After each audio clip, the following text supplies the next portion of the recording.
Good day, everybody, and welcome to another edition of the Military and Foreign Affairs Network. I am your host, the voice of reason. Today we're continuing our ongoing coverage of the war between the Russian Federation and the North Atlantic Treaty Organization and its proxy forces, the Ukrainian military. Now, today, Volodymyr Zelensky is in New York, or has been in New York. He's been in the United States, discussing his plan for victory. Now, what is the crux? What is the basis for this military plan to, quote unquote, win the war? To win the war. But first, it's important to understand the war goals. What are the war goals? The war goals are to have the Russian Federation withdraw from the Crimea, this area here. It also seeks to have the Russians withdraw from the Donbass, or Novorossiya, this area here. So all territorial gains that the Russians have currently made would be lost. Now, additionally, there are additional demands. There are demands of reparations. There are demands of war crimes trials, which essentially would mean that the current Russian government would have to resign. They would then submit themselves to be transported to The Hague and tried for war crimes. So again, those are the goals of the Ukrainian state. That is what victory looks like. Hostilities cannot end till those goals have been achieved. Again, a withdrawal from Crimea, a withdrawal from the Donbass, reparations, and then the current Russian leadership resigning, and transportation for war crimes, imprisonment. So does anybody believe, first, that the Russians are going to accept any of those points? And the answer is absolutely not. So we have entered the realm outside, way outside of détente. We have entered the realm of insanity, because it's just not going to happen. The Russians will use tactical battlefield nuclear weapons before they allow those Ukrainian demands to come to fruition. It's not going to happen. So what is the Ukrainian war plan? Well, the primary Ukrainian war plan is the continued direct involvement of the North Atlantic Treaty Organization in the United States. Specifically, a drastic uptick in the use of long-range, low-observable cruise missiles to attack Russian targets all over the Russian Federation. This includes attacking radar sites, early warning radar sites that are used by Russian strategic forces to guard against possible nuclear attack. So think about that for a minute. The Ukrainians have already struck long-range radar sites used for nuclear war, essentially. They're designed to see and observe inbound ballistic missiles and systems that could be carrying nuclear weapons. Now, on the other side of the equation, NATO and the United States are saying the following: hey, Russia, if you use a tactical nuclear weapon. Now, NATO has said this. If Russia uses a tactical nuclear weapon, even if that weapon does not kill anyone, let's just say it was a test that was maybe detonated someplace in the Black Sea or over the Black Sea near Odessa. That's probably a bad example.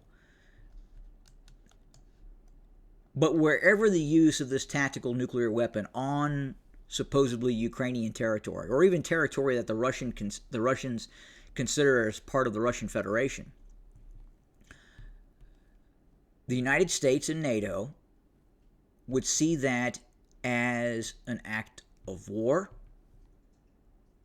and NATO alleges that they will then proceed to destroy, I quote, destroy all Russian forces inside of Ukraine. Now think about that for a second. NATO is just going to wave its magic wand and destroy all Russian forces inside of the Ukraine. Well, how are you going to do that? Does that capability exist now? No, it doesn't. It doesn't. It would take months of planning and build-up and forward deploying U.S. troops from the mainland United States into Eastern Europe. You would see a massive military buildup. So then, if and when NATO and the United States were to attack these Russian forces in Ukraine, that's an overt act of war. That means World War III. So when NATO says, hey, Russia, we're going to destroy your forces in Ukraine if you use a tactical nuclear weapon, that just does not mean we're going to destroy your forces in Ukraine. That is World War III. That is what follows. Because you can guarantee it, the Russians are just not going to isolate the conflict in the Ukraine. There are targets of opportunity that the Russians are going to attack, namely obviously the Baltic states, for one. One of the key objectives of any future-facing war with NATO would be overrunning Estonia, Latvia, Lithuania, especially Lithuania, in achieving a land bridge to Kaliningrad. Now, this war would then expand. You would absolutely see Russian cruise missile and ballistic missile attacks against targets in Poland. You would see, in all probability, a very focused campaign designed to eliminate the Aegis Ashore system in Romania. You would probably see fighting expand along the northern front with Finland. You would probably see the deployment of the entire Russian nuclear attack subfleet. You would see maritime operations start to commence. Depending on how the war escalated, if, in fact, NATO decided to start targeting areas inside of the Russian Federation in response, then you would probably see long-range ballistic missile strikes on ports and facilities in the United Kingdom, Finland, Denmark, Germany. And then at some point, you then risk the possibility of nuclear escalation.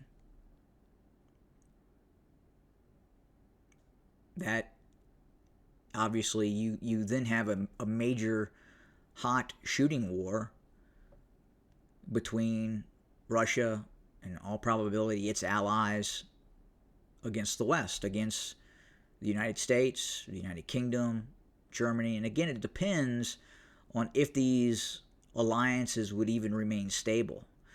I have to wonder if, in fact, if this were to happen, you would not see countries such as possibly Hungary, for instance, immediately looking to withdraw from the North Atlantic Treaty Organization. Remember, look, a country can withdraw from NATO.